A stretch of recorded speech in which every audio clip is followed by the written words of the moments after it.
Welcome back to Two Cents. We see scary movies, the podcast where we dive into horror films one theme at a time. Each month we pick a theme, and every movie we review fits within that theme. And sometimes, like a homemade robot being shoved into a dead girl's brain because apparently grief counseling was unavailable. I'm Talon, the one who would have seen BB roll into the room, wave its little robot arms around, and immediately started negotiating an alliance because clearly that thing has a hit list and I do not need to be on it. And I'm here with Christopher, who would see one teenage genius, one suspiciously advanced robot in a university lab with no adult supervision and immediately say, yep, that kid's about to ruin everybody's week. This month's theme is Wired to Kill, where we're looking at horror movies that prove technology is only as safe as the emotionally unstable human controlling it. And tonight, we're talking about Deadly Friend, Wes Craven's 1986 sci-fi horror movie about a brilliant teenage boy, his robot bestie, the girl next door, and one of the worst I can fix this decisions ever committed to film. This movie starts with a cute little robot named BB and somehow ends with teenage Frankenstein, emotional trauma, and a basketball with a body count. Christopher is the lead on this one, so plug in your robot, lock up your basketballs, and let's get into it. Awesome!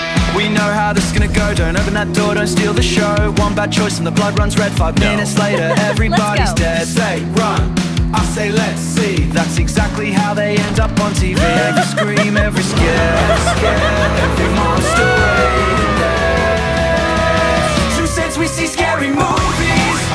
Let's go that way. Laughing while the bodies hit the floor. Somebody's got it cold. One bad plan, one final spot. Welcome to 2 cents, we see scary movies. Hillbillies, slashers, ghosts and sharks, killer dolls and haunted parks, ancient curses, creepy vines. Someone always ignores the warning signs.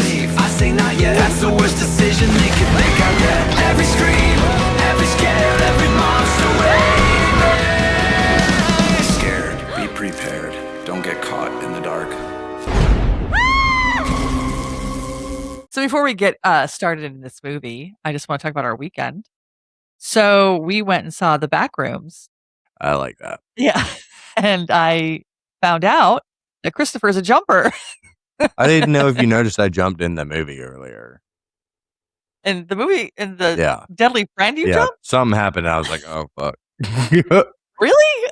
I don't know. It's the suddenness of it. And That's the whole point of a jump scare, yeah. Oh, yeah. But I'm like, okay.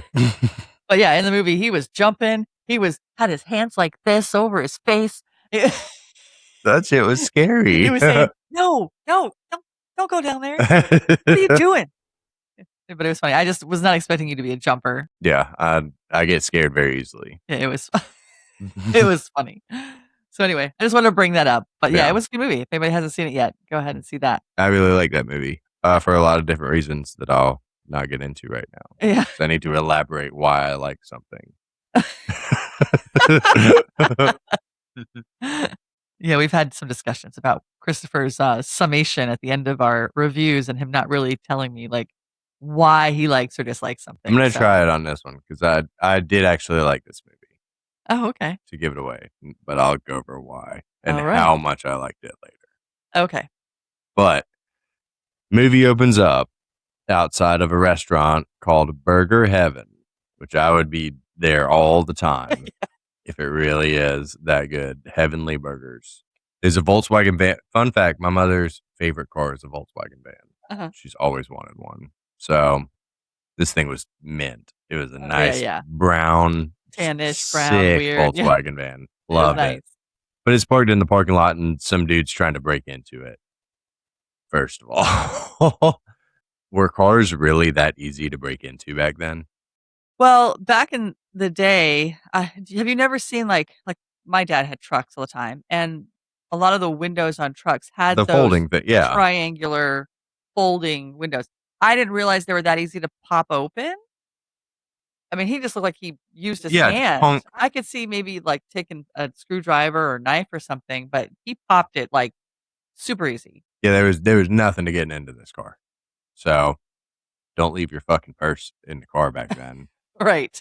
But apparently it was super easy for him to just hop in there and start going through her purse, right? But I feel like cars back then were probably a whole lot easier to break into than cars today. It had to be. But So there was that. And then the criminal they made, this fucking Billy Bob 18-wheeler driving fucking looking guy with his vest and his nice shirt. I was like, oh yeah, hardcore. Yeah, I wasn't impressed by that part. But anyway, he breaks in the car, right? And immediately it's a bad move because inside the van is BB, the yellow robot, and the thief says, "Oh, cute." Right. It's a cute little robot. Do not let this man get arrested. He is not going to do well in jail if that's his first reaction, right? This thing looks like a ice chest with arms and wheels. And it looks like, because we watched one not that long ago where there was something, the chopping mall. Yeah. And they all the robots in movies in the 80s all had that very big bottom. I'm guessing like a vacuum cleaner. I'm guessing they were all wheelchair. Because in the background, looking up the background information for Chopping Mall, they were all wheelchairs. They covered with whatever. Were there people in them? No. Oh. Just wheelchairs. But that's how they got them to roll around and stuff. But that's why they were all had that kind of bulky bottom. And I'm assuming they did the same thing for this. It was a wheelchair because it had that same kind of bulky bottom. Yeah, it would make sense. Right. So what, they just pull a string for it to like... I mean, I'm sure they had remote control stuff back then. I'm sure they were remote controlling it. Well, the remote controls did not work in this movie, but we'll get to that part later. But anyway, the little carjacker searching through someone's purse makes a comment that this robot is cute looking. BB clamps down right on his neck, like right out of the gate. And the dude's like, ugh, messing him up already. But he sees two people come back, obviously the owners of the car. Right. He just like dumps him and lets him go. Mm-hmm. Doesn't steal anything. Very good little security system, especially for the time back then. Yeah, exactly. Everybody needs one. So right away, I'm thinking, okay, this robot is one software update away from Chopping Mall. That was immediately where my mind went. I was like, okay, we're so close. Right. So we meet Paul Conway and his mom, Jeannie. Jeannie. Yeah. Okay. I wasn't paying attention in the movie. She wasn't in the movie enough for me to know her name. Paul has built BB, which is insane because Paul is like a teenager. Yeah, the kid. Robot's more functioning than half the electronics in our house. Right. But him and his mom are moving to Wellington, Pennsylvania. Welling, Pennsylvania. Yeah, it was Welling. The sign was Welling. I would not have figured this to be like in that area while watching this movie, but yeah, I didn't. For some reason, as it went along, I completely forgot I was in Pennsylvania, and for some reason, I was just imagining Washington State. I don't know why. I could see that more than East Coast, right? But either way, it's based out of Pennsylvania. They're moving, new town, new house, new neighbors, and of course, new horror movie problems. Always. Right. So I love this. They pull up to the house. First thing we hear is some neighbor, obviously a drinker, yelling, "Where'd she put my bottle, that little bitch?" And I was like, ugh. I related to Paul here so much because he literally just like turned around and walked away. Yeah. I was like, dude, yeah, mind your business. Not my problem. Yeah, nope, it's your neighbor. And I was like, nope, mind my own business. I really related to that because the dude's like yelling and he's just like, nope. So then the paper boy, he pulls up, Tom, falls off his bike because he sees the robot. This is the most diabolical flop I've ever seen in anything. Each of his limbs go in a different direction as he falls, as he goes over the handlebars, right? Like on a curb or whatever. I don't do sports, right? But in basketball, you like flop. Right. Even these dudes would be like, bro, come on.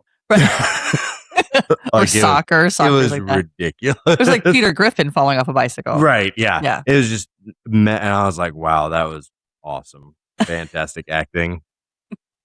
But it had a little humor in it, right? So fell over. Tom's like, what is it? Paul starts to explain that he built and programmed this BB robot. is where the movie starts letting you know that Paul is not just like smart, he's super smart. Right. Like scholarship to a university, neuroscience, AI, all that. Right. It's funny because he brought up artificial intelligence back This then. is back in the day, yeah. Way back in the day. Did they have anything that was like AI back then? The government might have had AI, who knows? Of course, science fiction wise, they've always considered AI something that would possibly be something Terminator. that happens. Yeah. Yeah. And now it's like real. So right. It's coming. Right. It's here. It's not coming. It's yeah. Or you mean robots? No, like the takeover. Oh, the takeover by robots. Yeah. They have Okay. AI. Right. ChatGPT will rule the world. So he's going into all this like blah, blah, blah. Apparently, Paul has his own lab at the university. Yeah. This 15-year-old kid talking about brains and computers. This dude can't drive or rent a car, but he's got his own lab. Right. It's like, okay, I feel like that might be mistake number one. Possibly. Little too much control for Paul there. Right. Phoebe also starts showing signs that he might be a little more autonomous than Paul thinks. Yeah. Right. There was something with a remote control. Like, was this part where he thought he turned him off, or I'm gonna touch base with that because he was doing something and then he just kept doing whatever. Right. Yeah. Didn't listen. Yeah. No, this was the part where he like plugged himself in. Yeah. It's like he was acting funny. Yeah. But no, yeah, he goes over and like he goes to plug himself in. This was sketchy. Right. He arm slams a piano. Yeah. Across the room. How rude. Not only that, what if the family had like little kids rolling around there and now they're under a piano all of a sudden? And not even that. And of course he knew there weren't any small kids, but he's literally just throws this piano, not caring at all about like any of their stuff that's there that it smashes into. Oh, the floor's fucked up now. Yeah. Like, oh, what a dick. Yeah. So, and everyone's like, that's not, I mean, whatever. They're all like, they're like, what? Dude, I just fucked up my floor and my whole piano that I just got. Right. Just to plug himself in. But at least he knows enough to plug himself in and you don't have to plug him in. Imagine the fucking Roomba going to plug itself in and then rearranging your whole living room while it does it. And just being like, oh yeah, I mean, that's him. He did his job and now he's done. No, I mean, the fucking vacuum's plugging itself back in, but it moves your couches everywhere. I wouldn't want this thing anymore. Right. So goes on with that. Then Paul meets his next door neighbor, Sam, while BB's mowing the lawn. Mm-hmm. That is a cool thing. Definitely a bonus. I will say.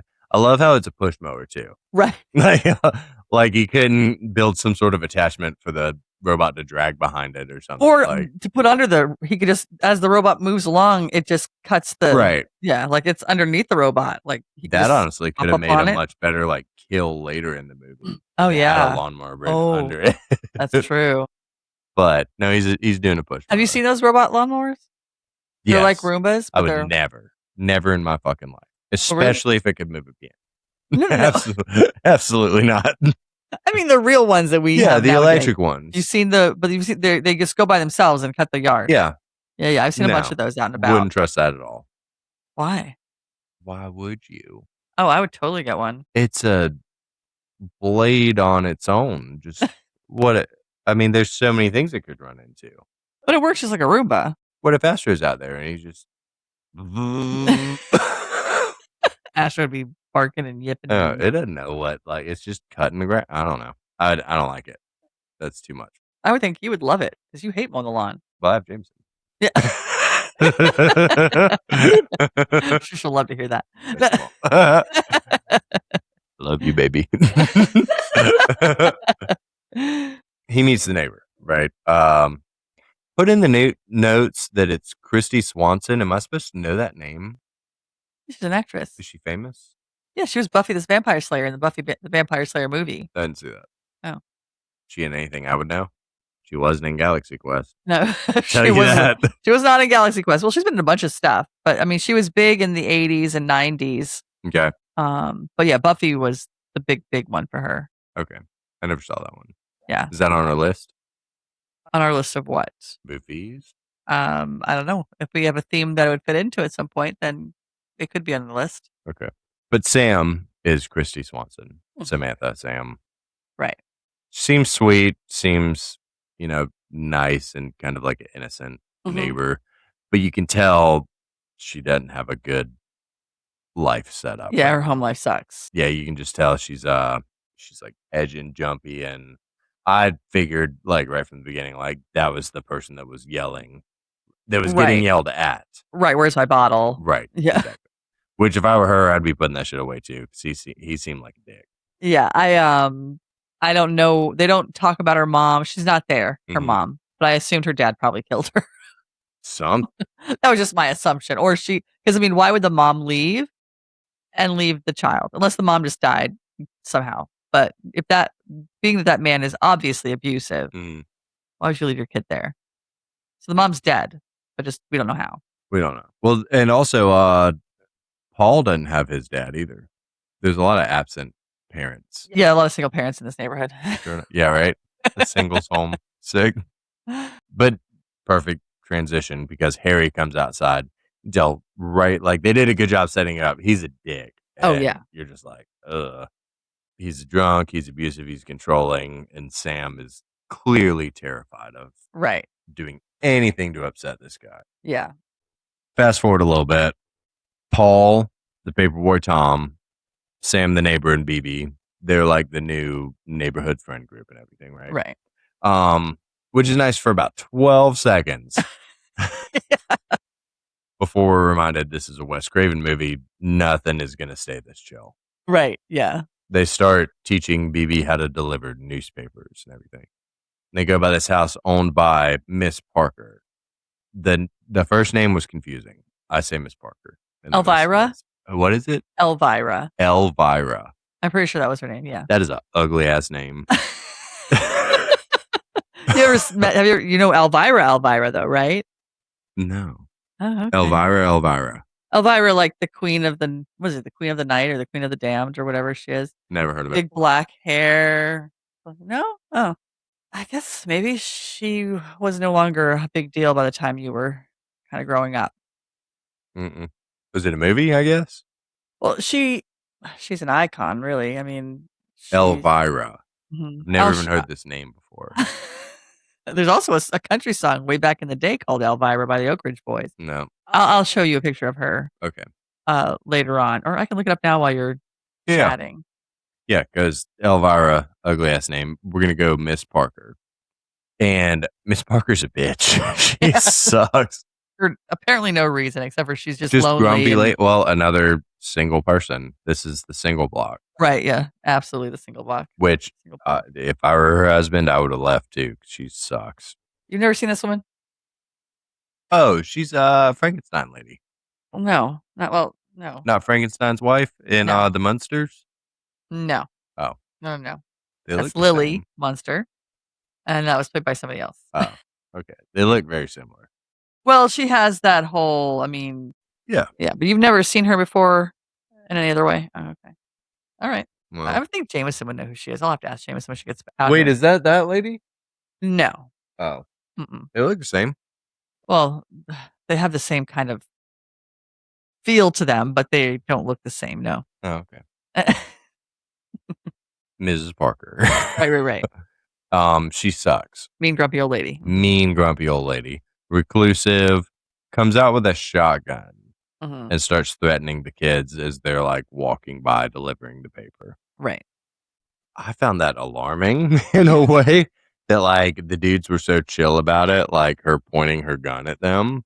Right. And then being like, she does it all the time. Well, I guess Tom's used to her because he delivers her paper and he is used to her just being this way. So he thinks that she's non-threatening because she comes out threatening with the gun, but never uses it.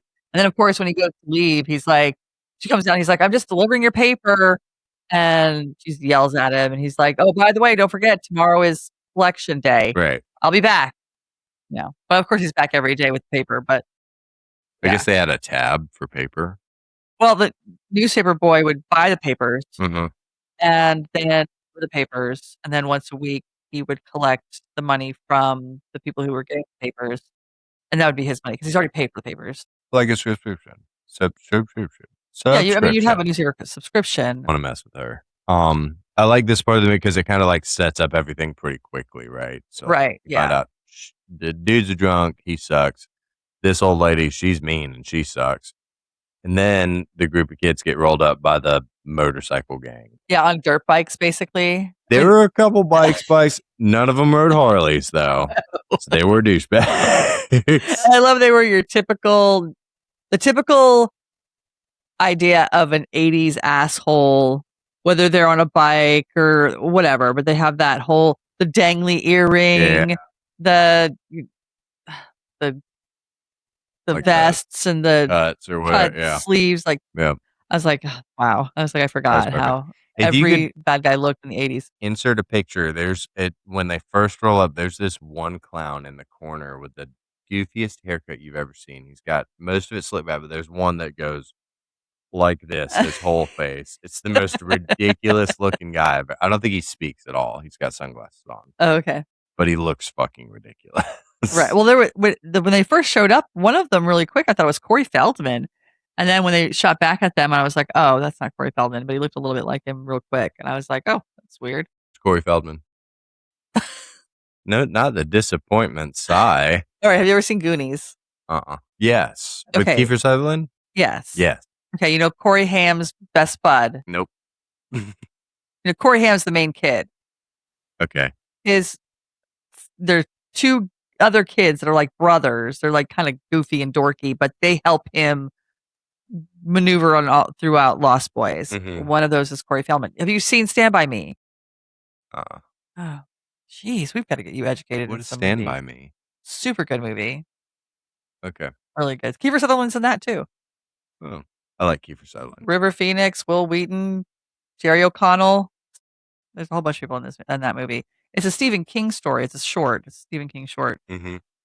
But it's a really good movie. It's not particularly a horror movie as much as it is a kind of coming of age movie. Okay. But it's a really good movie. Check it out. Okay. I'm gonna make him watch a whole bunch of 80s movies. This was the best 80s movie so far. Okay. But the motorcycle gang, they start fucking with Paul and BB, which was rude. Like, why are you fucking with the robot? Yeah. I mean, it's like, and I wondered if there was some sort of, I feel like there was some sort of history with Tom and these guys because they just out of nowhere act like they knew Tom, I guess. But, and they were like, oh, look at the robot. Right. Yeah. Yeah, just want something to pick on. They're going to mess Right. with the fucking walking ice machine. Yeah. But whatever. Bad move, though. Right. Not smart. In self-defense, BB gets a whole pincher full of this dude's nuts and just like grabs him right there. It just holds on. Dude, Like, it was bad. I would be like, for a yo. long time. It was a long time. And he's like, tell your friends to leave. And it's like, yeah, get the fuck out. Do it. Do what he says. So, yeah, horrible decision on his end. And I would not mess with the robot after that. Yeah. But it works. Totally, It does work. because they were fucking gone. They were out of there. In fact, it was so funny. His friends were gone before Right. BB let go of his nuts. Yeah. Yeah. And that dude seemed like such a douchebag. But either way, at this point in the movie, BB is kind of painted to be not just like a robot. He's like a friend. He protects Paul. Right. He has the group's best interest in mind, or so it seems with that, right? Mm-hmm. So let's go over it one more time real quick. Just everything we've set up. Abusive dad on one side. Mm-hmm. Shotgun-toting lady on the other side. Right. Motorcycle bullies Right. down the street. And a nut-grabbing robot. Right. Only thing we're missing is Mr. Rogers. In Right. this equation. Also It's a- single. He could have totally lived on this. Yeah. On this street. It's a beautiful neighborhood. Great No. place to raise a kid. So, yeah, seems like a mess already. Right. Then we go to the basketball scene. Mhm. Paul, Sam, Tom, BB, they're all playing basketball together. I got so triggered. This was the whitest basketball I've ever seen in my fucking life. I got so upset. These kids were literally jumping in the same spot as the ball just went where it went. And the one dude, I don't even know, but he's Yeah. shooting. I was like, oh, this is hard to watch. It was bad. Right. I was not happy with that scene. I didn't want to watch much. But then they want to give BB a turn, right? Right. Because BB's just stood there the whole time like, BB. They're like, yeah, here you go. And they put the ball in his little claw thing or whatever. BB just goes, the other way. Right. And it was funny because I was expecting like, oh, because he's a robot, he's going to be really great at it. He's just going to do it backhanded and it was just going to go in. And that was it. That was just what they was going to do. Oh, the But same no. thing. Mm-mm. No, he just chucks it behind him. Right. Like fucking 100 feet Yeah, it over was the street flying. Yeah. into that bitch's porch. Miss Right. Rogers, or not Miss Rogers, Miss Parker. She is not Miss Rogers. She doesn't deserve to be. It's Miss Parker. And the ball lands on the court or on the porch. Miss Parker comes out, being the bitch that she is, Right. and just takes the basketball. Mhm. And she's like, "Nope, it's mine now. It's on Right. my porch. It's my ball." Right. It's like, why you? That's how it was back in the day.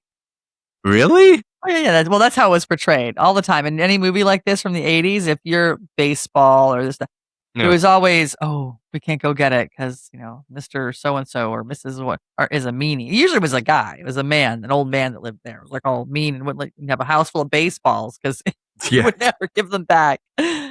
Yeah. Or Well, the kids would sneak over and try to get in there. Yeah. no, couldn't imagine. It was an 80s trope, I guess. I don't know. I guess, but she kept the basketball. She's like, and she literally was like, "No, it's mine." Right. Like, what are you gonna do with the basketball, you old ass lady?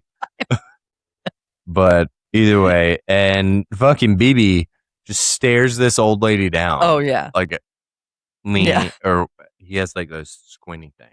Yeah, he had like these little covers that are like Yeah. eyebrows, like metal I mean- eyebrows. Yeah. I thought his eyes were going to go red, like laser beam and but Like because he had that look. shopping mall. Right. So at this point, like you realize immediately BB's making a list. Oh, yeah. Absolutely. He's got his own thing. So then this movie jumps around a little bit with like holidays for some reason. I Yeah, thought it was real quick, interesting. back-to-back holidays like that. So it jumps straight to Halloween. And Sam comes over with a bloody nose. She's asking for ice. Both Paul and Jenny. Jeannie. Yeah. You say his mom His, or Paul Paul's and his mom. mom. Paul and Jenny. Paul and Jeannie. It's like they know what's going on. They know it's the Yeah. dad, but she won't say it. Right. hmm It's Halloween. And Tom, who is one of the bigger ding dongs in this movie, decides to prank Miss Parker. Right. Last person I would pick. Yeah. But Tom obviously does not see her as a threat, right? No, Like, no, he's not at been all. Pointed at the gun multiple times, enough to be like, I'm not worried about it. Right. But she has that padlock on it, and BB does his robot math. Yeah. Unlocks the gate. Sam, this is where I started not liking her. She goes to Ding Dong Ditch, I reckon. I was hoping that's what it was going to be, but she didn't even have a bag. She had, a bag She of was what? just a bag of shit. Oh, That's what Ding Dong Ditch is. well, that one, yeah. Ding Dong, you just like ring the doorbell and go away. It's really bad if you light the poop on fire. Yeah. That's some serious business. That lady would have a shotgun, and I would understand it. Well, yeah, I was expecting the Ding Dong Ditch with the shit bag Oh, on fire. I assumed but- she was just going to ring the doorbell. Yeah, she just rang the doorbell Yeah, and run then away. barely moved after that. Well, she I'm goes like, up. The ditch part. Are you forgetting the ditch part? She did because Yeah. she has this crazy security system Oh, apparently. yeah, that's right. The security system went crazy. Alarms were going off. It must have freaked her out. and She fucking just froze. horrible under panic. Yeah, she Yeah. screams and then just like drops. And they're like, bro, what are you? You weren't prepared for this prank at all. No. And so the dudes have to come like pick her up and drag her away. And they dragged her to the side of the house around some bushes. Like you could have easily just ran back the way you came. Right. It was a shorter trip. There's a lot of stuff that didn't make sense in this scene. No. And then there's BB just fucking sitting there. Right. Because he turned him off because he was being annoying. Something like that. Something was going on and he turned him off. So he was just stuck there. Either way, BB's like, whatever. And Ms. Parker comes out, sees BB the robot. Dude. A little bit overkill, in my opinion. A little bit, yeah. She triple taps this robot. Mm-hmm. Once in the arm, once in the dome, and one straight to the chest, and just obliterates BB. BB's gone. Yeah, he falls backwards, smoke everywhere, parts. Yeah, just a mess. It was terrible. And she even takes the time to like shoot him twice and then reload to shoot him again. Like, it was gnarly. And Paul's freaking out because he's not just his robot, it's his best friend. Mm-hmm. And he built him, so. Yeah. I guess he put a lot of effort into it. Right. But I think it's like that's my friend. Right. So I wonder why he didn't attempt to rebuild the robot. I was curious about that too, because he never did. I guess he was just sad. Yeah, I mean, he never made any attempt to rebuild him. I just won't ever have another robot again. I don't know. Tom blames himself because it was his idea. Yeah. Which, like, I mean, yeah, it is your fault. It's your fault. It was your idea. And then we jump to the next holiday, Thanksgiving. Paul and his mom have dinner with Sam. Seems kind of pleasant. They have a nice little evening. Paul walks Sam out. He was slick. They just have that like intimate, like silence. Just gives her a smooch, and he goes night. I was like, oh, okay, Paul, there you go. You're a nerd, but you got no, fuck the robot. Yeah. I forgot all about it. Well, literally kind of fuck the robot later, depending on his intentions with what he was doing. So yeah, slick. Sam goes in. Her dad is up. He loses it because he's just an asshole and he's drunk. Yeah, and she tells him, because this is the second time, because the first time she ever went to the house was when she first met Paul, and he was just showing around the house, met his mom and all that, and the dad comes over and he's all like, "What are you doing over here disturbing these people? And he looks at the mom. She's like, "Don't worry, this will never happen again." And she's like, "It's fine." Mm-hmm. And then she was like, but during that scene, she's like, "Oh, we were studying. And then in this scene, she's like, "We were studying." And I was like, "It's Thanksgiving. True. Why are you studying?" Yeah, so she's not a very good liar because she even had like books hidden under she did. Yeah. She had books in her arm. So, like, under her arm. I get it. He sucks, but like you're also lying a lot. Right. You're not studying. There's no studying on Thanksgiving Day. And it's late because you've had dinner. I mean, come on. I mean, so she's not studying, but she doesn't need to get fucking mollywopped and thrown down the stairs either. Right. So he does. He like beats crap out of her and she falls down the stairs head first into the wall and starts fucking convulsing. Yeah. She's bad. So like, and he's like, "Get up. You're fine." He's like, "Get up or I'll give you a reason not to get up or just whatever." She doesn't say anything, but she's not actually fine. She's brain dead. Yeah. Also not very tough, but definitely just, she's done. Yeah. And they haul her off in the ambulance and he makes up some bullshit story as like, so everyone can hear as they're driving off, right? So at this point, the movie takes a turn from teen drama, which I was enjoying, to unhinged science fiction horror. Right. Doctor, I don't know why he's talking to Paul and his mom, not the dad. I guess the dad left. Yeah, so that doctor, that's the professor that also, he's the one that got Paul to come to the university. Oh, he's a professor? I didn't notice that. It's like a hospital teacher, I don't know. It was confusing how some things overlapped because I don't know if this was like just a science school or if it was a science school with like, you learn to be a doctor too. Because there was a lot going on because he was the guy that was the professor that Paul was working with, but there was also a hospital there for some reason. I reckon. So, yeah, but he was talking to them because he knew, I guess, and they were there. The dad was kind of a dick even when this was going on. He was a total asshole. But yeah, I don't know. There was a lot of, maybe they didn't have much of a budget. Let's combine the university and the the hospital. He can do both. Right. He's smart. Well, he was doing some sort of brain stuff on cadavers with, putting stuff in their brains. Remember that part? Oh, no, I missed that part. So, I don't know. It was some sort of combination. Okay. So either way, he basically is talking to Paul and his mom instead of the dad. Right. He's like, basically, she's done. Yeah. Like, brain dead, we'll give her 24 hours on life support, but then we're pulling it. And I don't know why they bothered with the 24 hours outside of just script purposes. I also didn't know that it was like his choice. Right. Like, I feel like when you're on that, it's until the family says we're good. Well, the dad was ready. Well, that comes up. Yeah. But yeah, he's like, 24 hours later, we're pulling the plug. Fucker. Yeah. And I was like, okay. Bold, Mr. fucking teacher doctor. But that's essentially what happens. And then Paul's like, he's not good with that. He's like, nope, I'm smarter than everyone, actually. Right. And he remembers BB's microchip he made, which I didn't remember until this very part in the movie. I didn't know he made like a perfect little BB brain.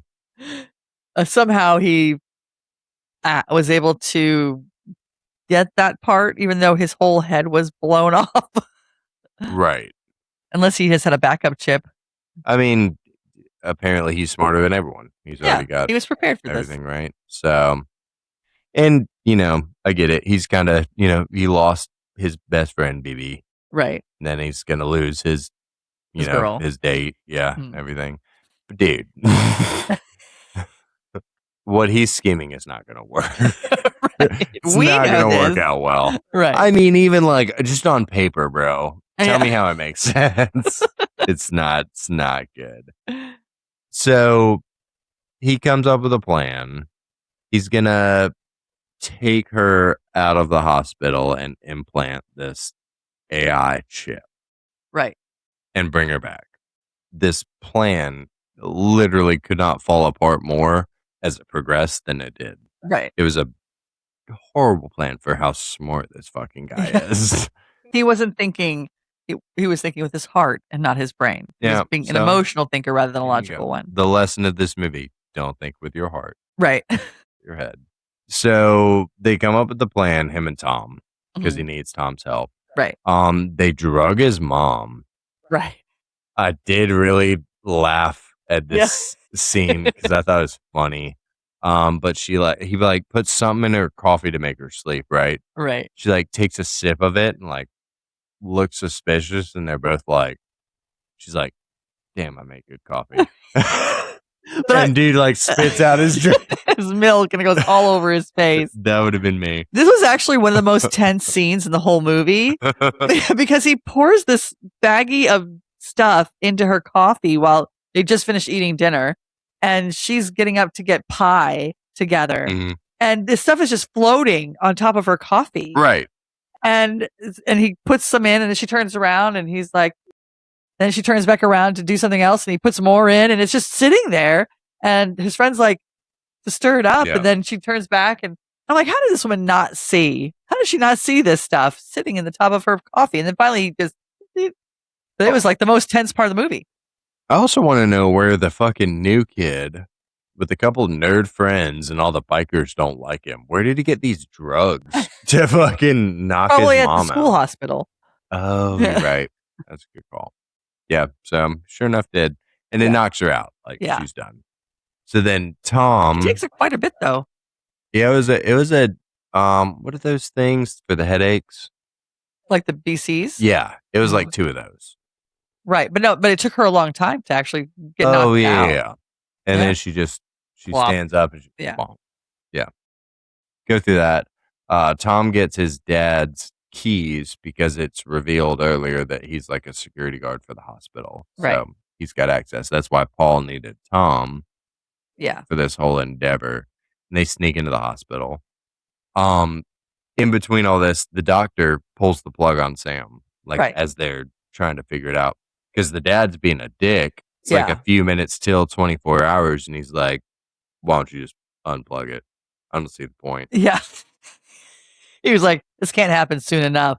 Because technically what happened though was during the dinner scene with the mom, because they were going to pull the plug at 11 o'clock. Mm-hmm. And then the mom was like, oh, it was 8:30. And I was like, yeah, we should really be at the hospital. And Paul was like, no, I mean, it would be weird or something like that. And she's like, yeah, but it's going to be happening in like 30 minutes. And he's like, huh? He's like, yeah, they're doing it at 9 o'clock. They moved it up and I can't remember what the reason was. Oh, I missed that part. But yeah, they moved it up to 9. So then he was like super panicked and hoping the mom would hurry up and fall asleep. Gotcha. That does make Yeah. sense. No. Yeah, he was being dude, you couldn't be a doctor and not be like, dude, what, bro? Yeah. Like, it's your daughter. But yeah, the dad was just like, hurry up. But either way, and then so on top of all that, he pulls the plug and she like passes away. But then part of fucking Paul's plan was to cut the power. And I'm like, bro, she's on life support and you're about to cut the power for a distraction. Tell me how this makes sense. Tell me how any of that makes sense. And of course, sense. Tom turns it off because Tom's the one that's going to cut the power. Yeah. While he's going up in the elevator and he's like, don't do it before 4 minutes. Give me 4 minutes, right? Yeah. And Tom does it too early. And so he's in the elevator, but for some reason the elevator miraculously opens. Couldn't even the power was tell off. You. Maybe the generator came on that they were talking about. I don't know. Everybody was running around, just mad scurry. Super inconsistent to me. Right. I didn't follow that part. I was like, whatever, it's just the movie. So in the chaos of all the power going out, he steals her body.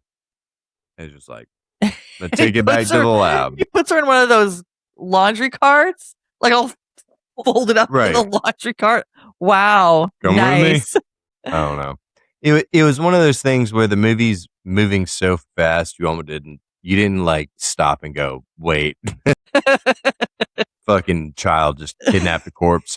We're forgetting that he barely even was able to drive this bus to the hospital. Yeah, he drove his mom's Volkswagen bus to the hospital, and he could barely do that. Yeah, so it did. It was a quick series of events, right? They left the hospital, got her in the van, driving back to the house.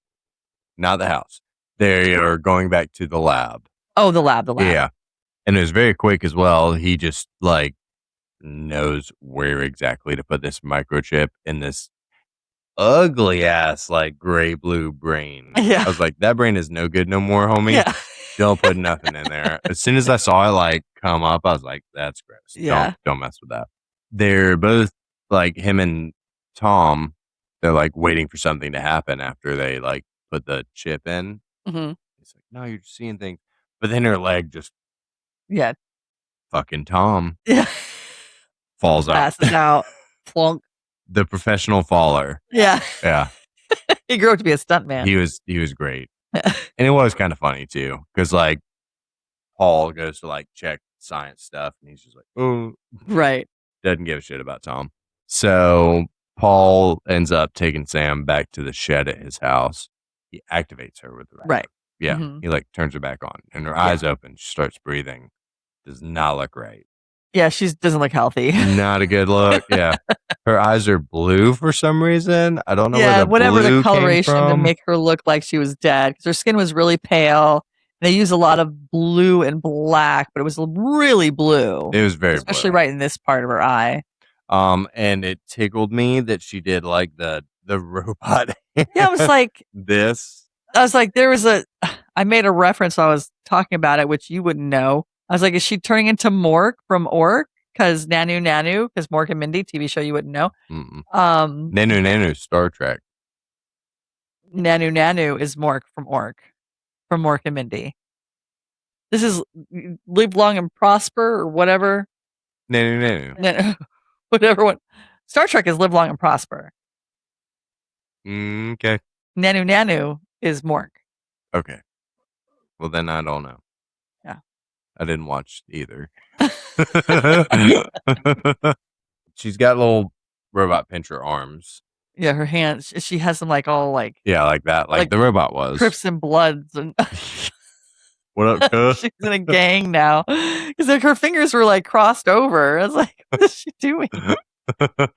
She's doing. I'm like, why is she being a robot? Doing this? She's a robot. I had to watch the end of this twice because while I was putting everything together, I kind of forgot. I was like, how does this end? I was like, and I finally understood a little bit, and I won't get into it till later, why this happened, but why some things happened. Because I didn't get it the first time around. I got it the second time, though. Okay.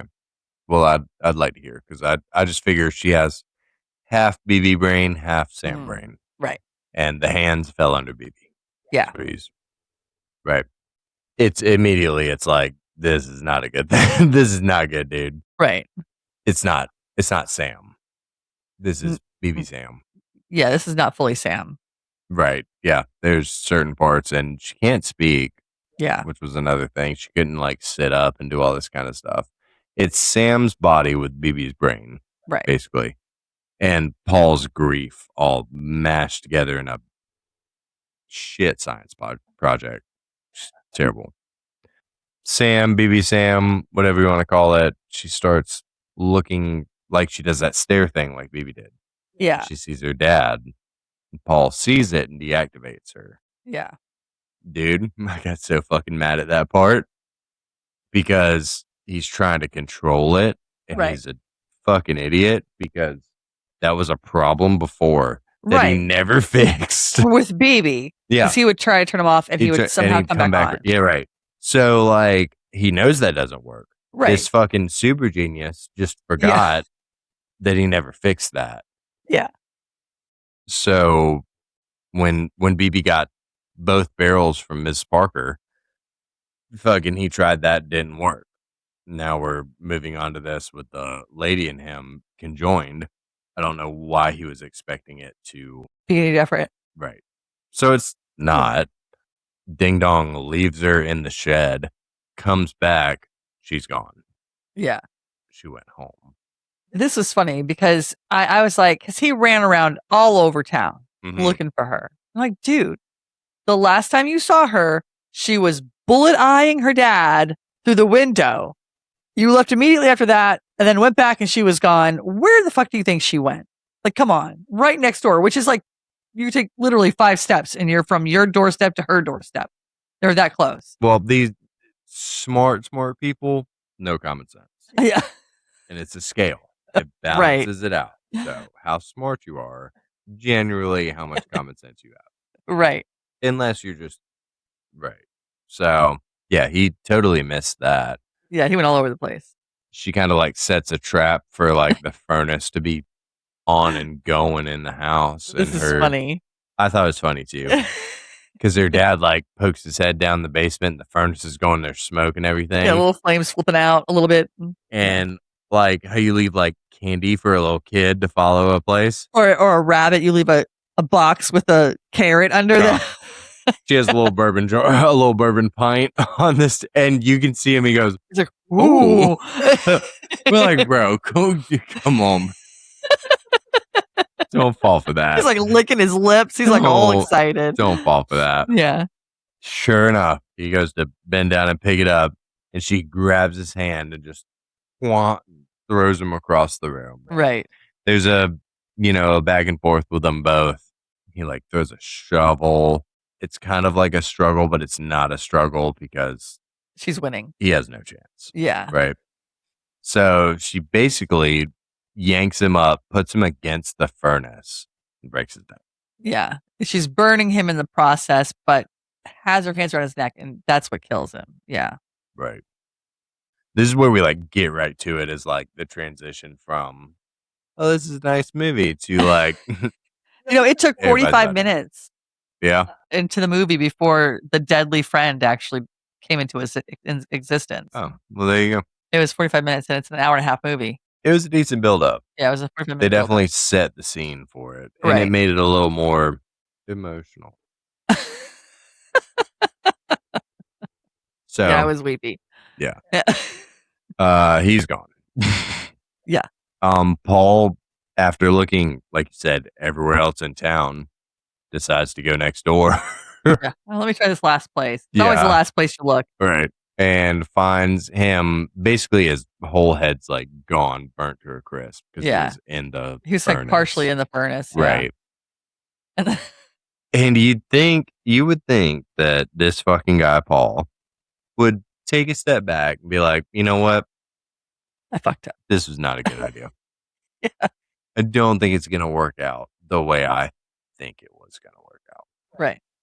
No, he's going to double down. He's going to go ahead and hide the body Right. that his robot chick just murdered her father. Uh-huh. Because apparently we're going to figure out a way to fix this. Yeah. Like, this is a funny scene too, because they have like this big bin in the wall. There's slats there and giant chunks of coal are in this industrial thing. size. Yeah, huge chunks of coal, right? He throws him into, and I don't know how, because he was struggling just to drag him to that, but he somehow gets him into the coal pit and starts shoveling coal with, happens to be on this side, I guess, over it on top of him. And then at one point, like his hand or something was sticking out, so he pushed it in. Like, nope. Yeah, and he took some big piece of coal and stuck. I'm like, good Lord. I was like, I grew up in Maine. Now, of course, we're surrounded by trees, so it was all wood. I guess maybe in Pennsylvania there's a lot of coal mining or something, but coal is popular, because I didn't know they had houses that ran on coal-powered furnaces. I was like, who just has a bunch of coal in their house? I think that'd be dirty as fuck. I'm finding out if you're correct or not. So yes, coal is very popular in home heating throughout the Northeast, especially Pennsylvania, New York, and Massachusetts. Oh, okay. So there we go. I think it'd be smaller pieces, but well, yeah. Maybe they like get in bulk and they have to break it apart themselves. And they just, I mean, he was dead. Come so over and they must have a thing where they open it up from the outside and just dump it in like a chute goes into this big thing. Yeah. We just cut and piled wood all the time. That's what we did as kids. Well, they had coal and it buried bodies if need be. Mm-hmm. Right. Not well, though. No, not well at all, because he was poking out in it. And then this whole dude, this Paul guy, he's such a moron because he's still, I guess, trying to figure out how to fix the situation. And right. We were past that point when he stole a corpse from the hospital. Right. We're not fixing this now. There's nothing here that ends well, bro.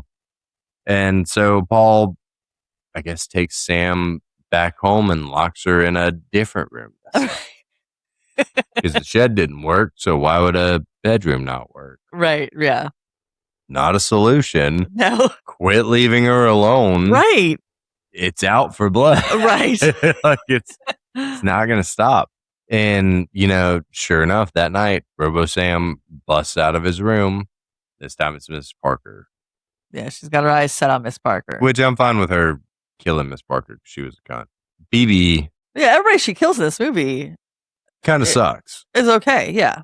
Well, everyone that she kills, yes. The dad. He was an alcoholic abuser. Ms. Parker, she sucked. She still had the basketball, which I love they brought that back. So that was funny because there's no need for that.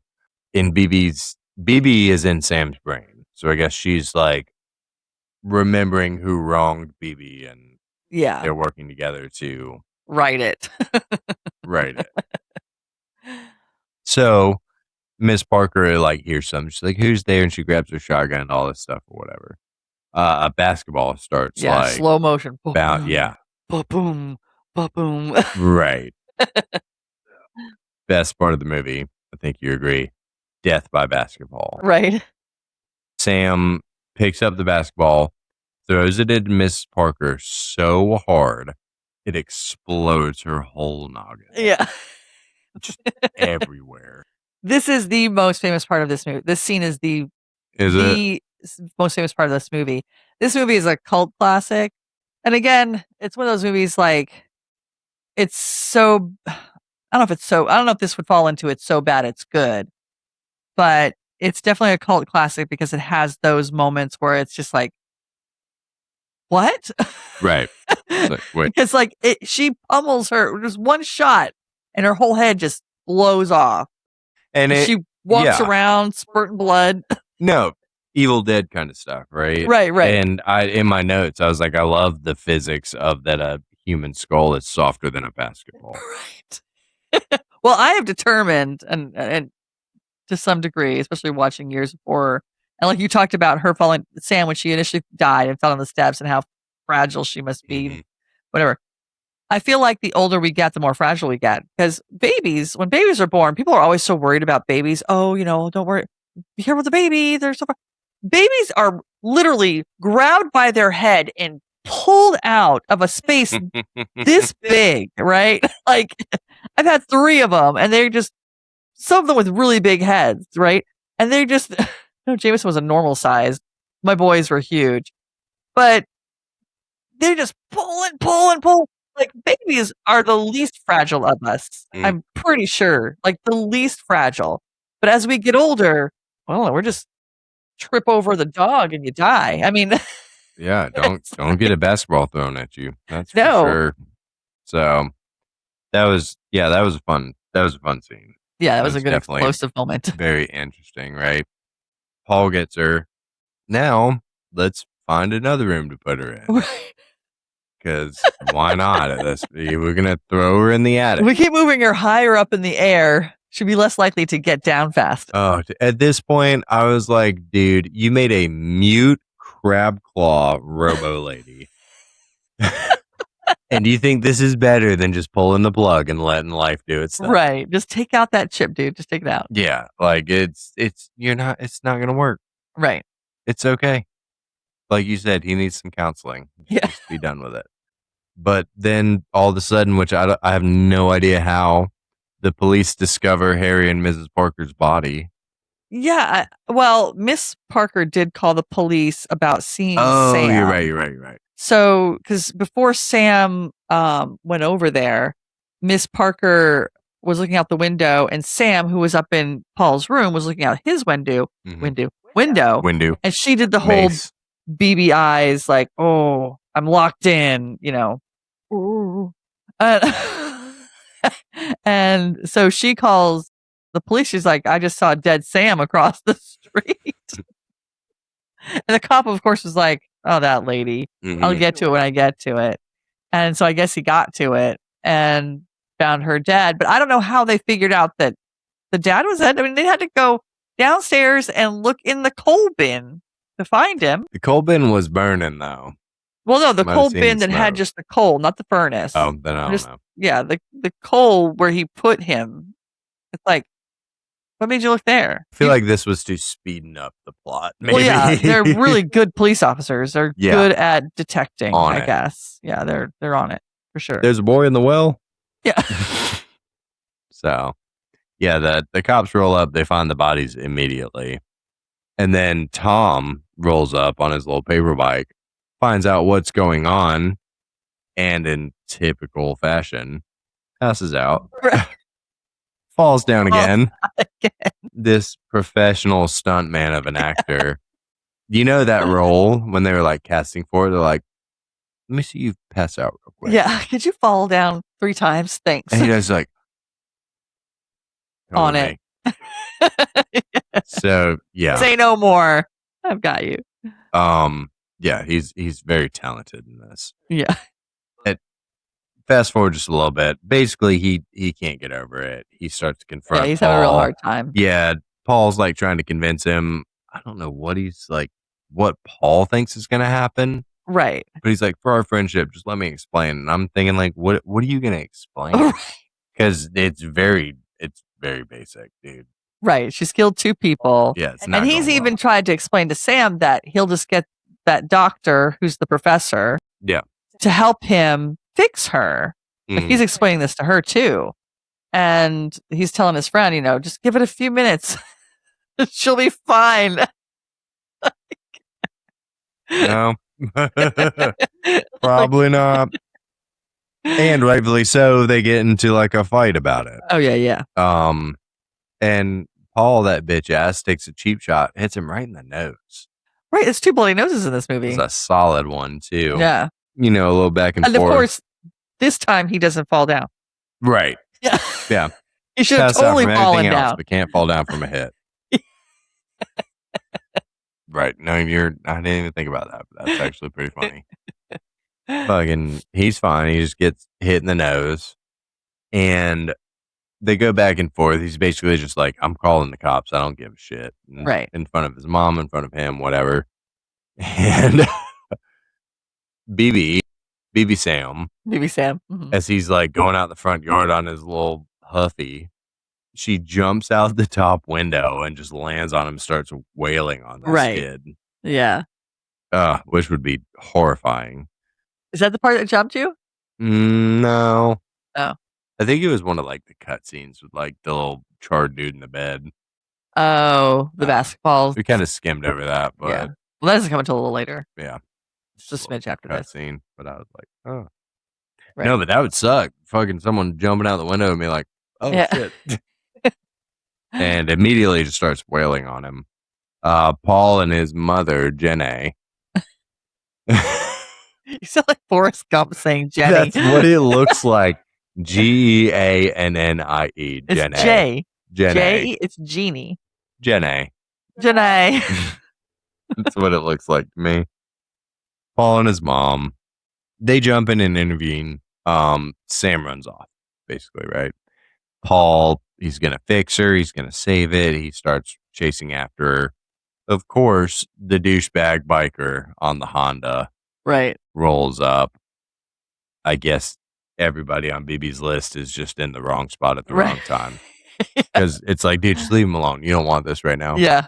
Don't. But he starts like just beating the brakes off of this kid. Mhm. Like, and I mean, I guess if some kid's robot grabbed my nuts, I'd be kind of mad too. Yeah. I don't know if I'd be this mad because he beats the crap out of him. And I thought it was funny because he was like, oh, no BB to save you now. Why? Because he blew up. And I'm thinking, how does this dude know that the robot blew up?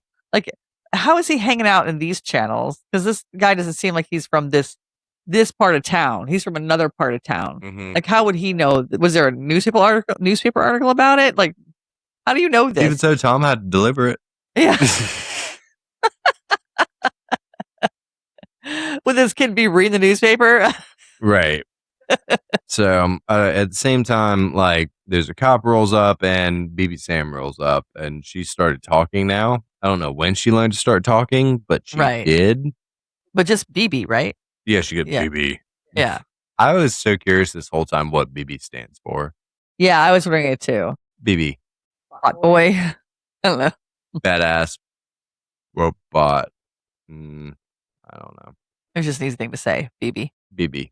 Either way, BB shows up, St. Thomas cop car, again, grab this bully by the nuts in his chest and like puts him over her and throws him into the cop car. Right. I was honestly expecting a little bit more. I thought she'd turn him like this way. Yeah, and through the cop car. Mm-hmm. But. And again, weak. This killed him. I guess. Yeah. He died. He was dead.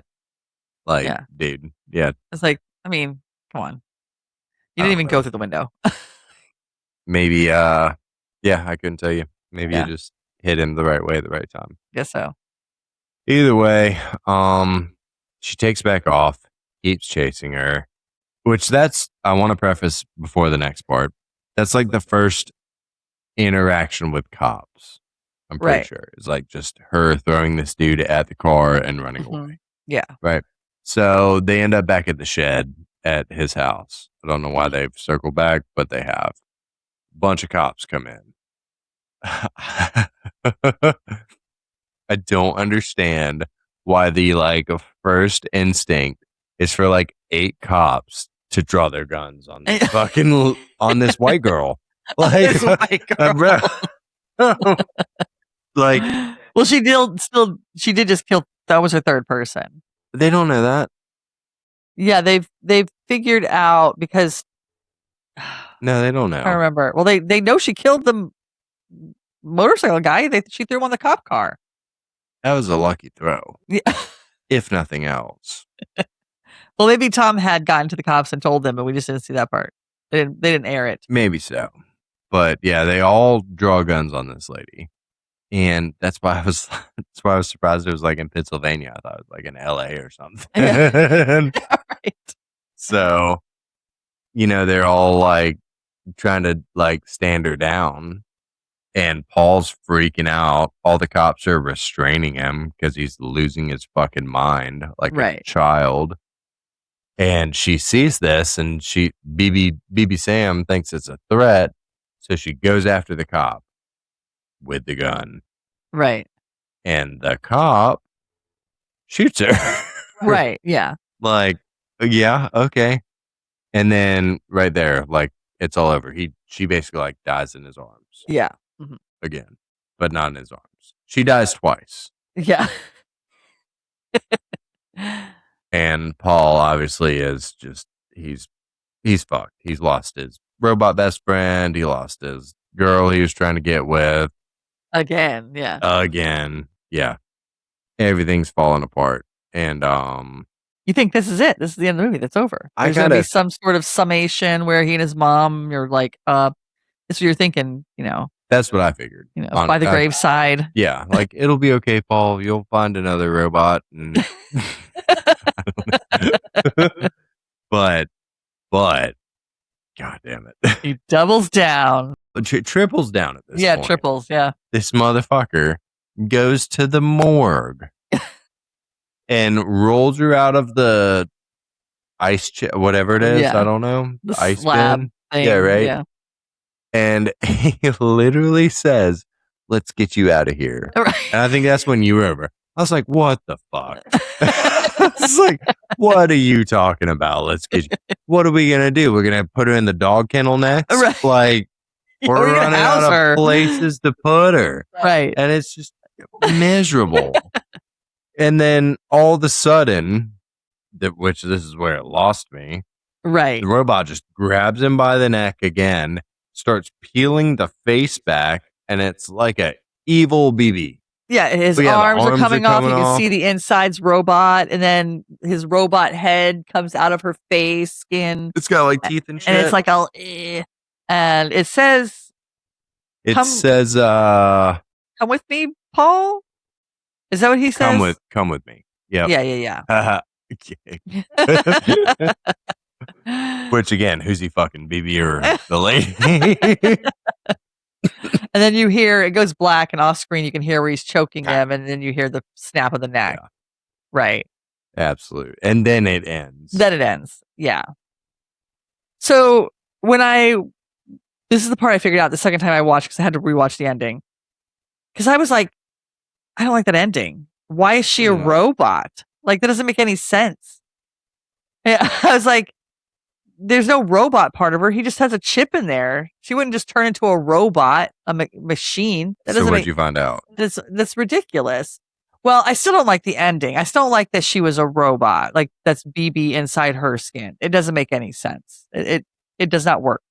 But basically, because there were parts where after she saw the picture, because there's some parts we didn't talk about, but she saw the picture of them and she starts crying, and she starts to kind of realize, oh, I think I kind of know who I am and who you are, but I'm still a little confused because I'm still a little robotic with the robot chip.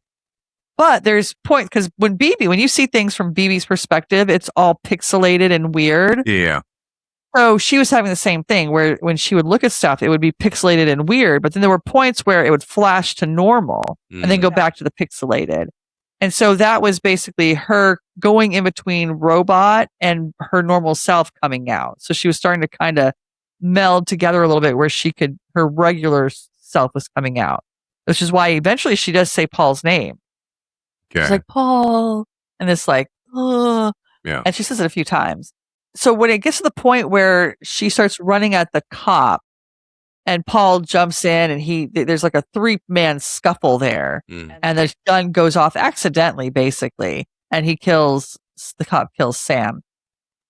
I think it's really devastating to Paul there because he could see where her humanness was starting to come through. But at the same time, she was not, there's no way you put a chip in a human and their whole body turns into a metal robot. No, absolutely not.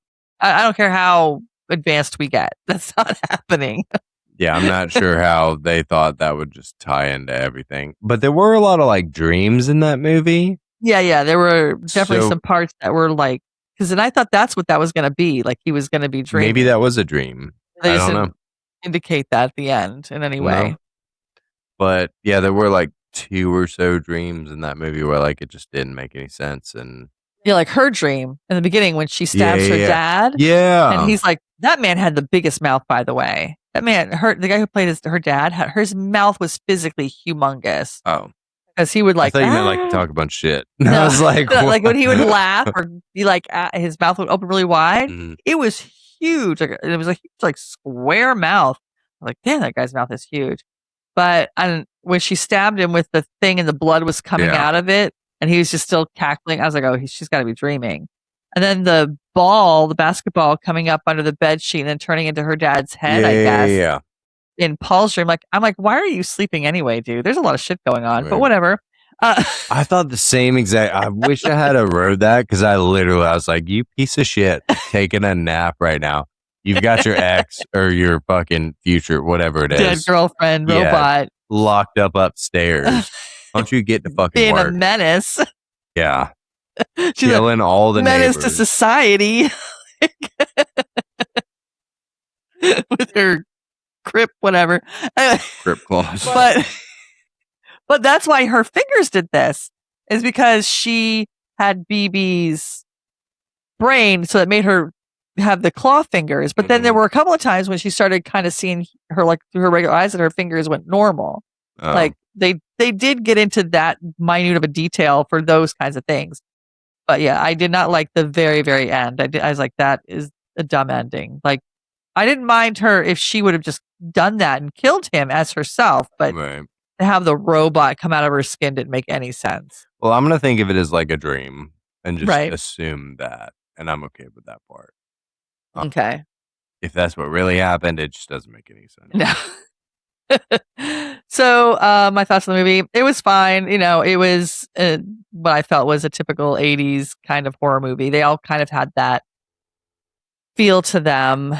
80s were a big, slasher time. And even though this wasn't really quite a slasher, like in the way of Freddy or moments, Jason. though. Yeah. But all the 80s horror movies, when I think about them, for the most part, most of them had this feel to them.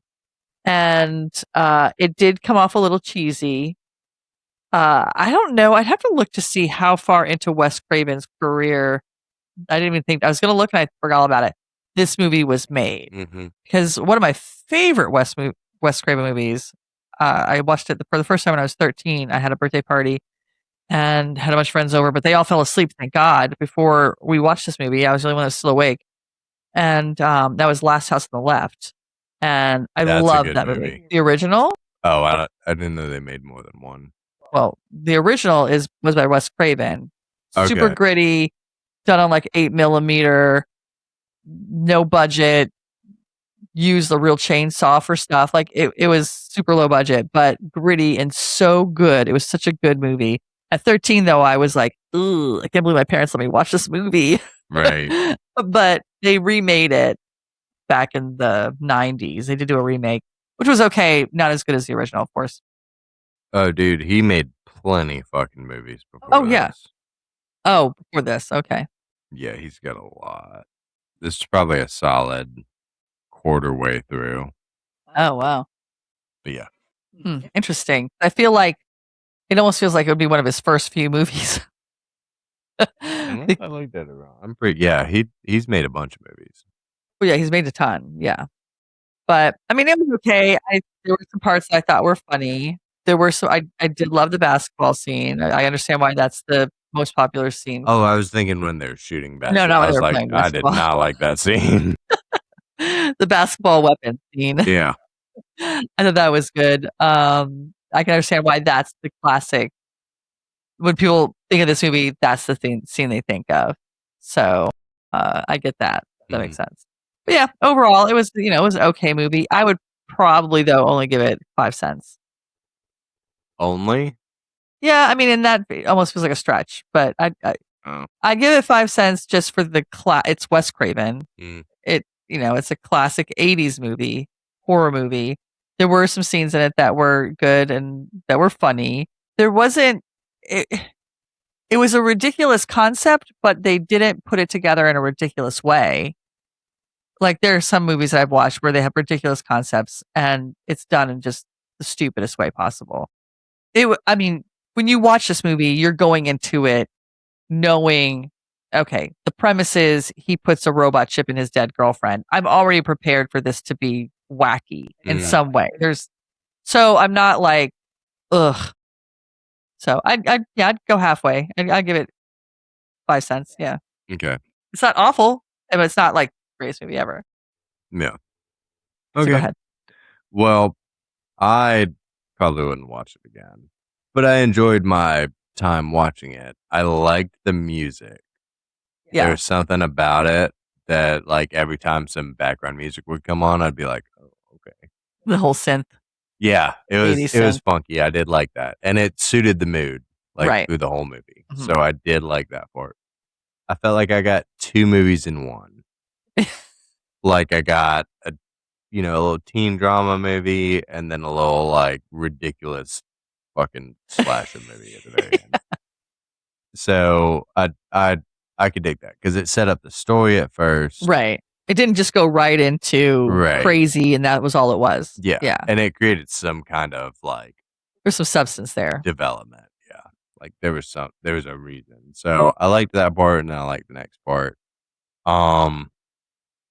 Obviously, like I said, 80 movies aren't my super thing, but I enjoyed that one.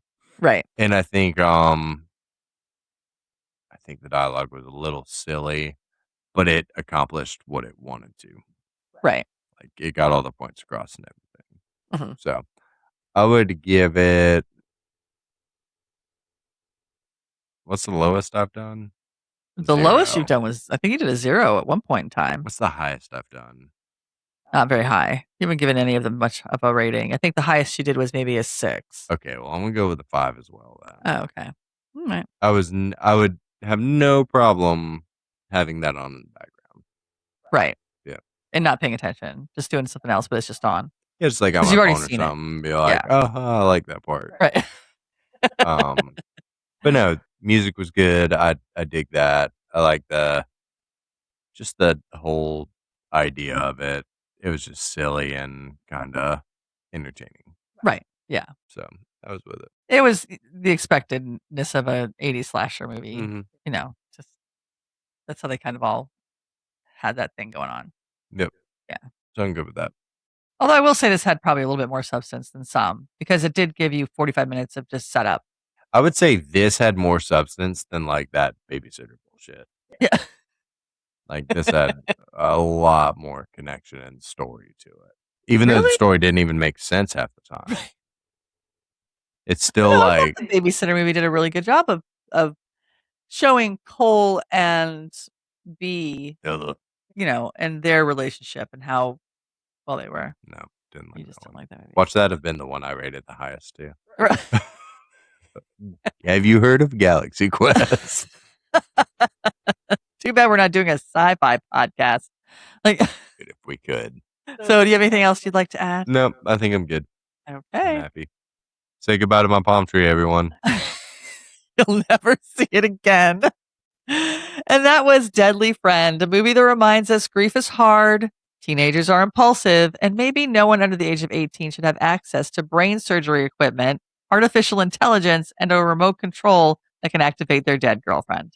And if you watched Deadly Friend and thought, you know what my movie shelf really needs? More teenage grief, robot brain surgery, and a basketball with unresolved anger issues, then good news. Deadly Friend is available as a collector's edition on Groove. That's GRUV.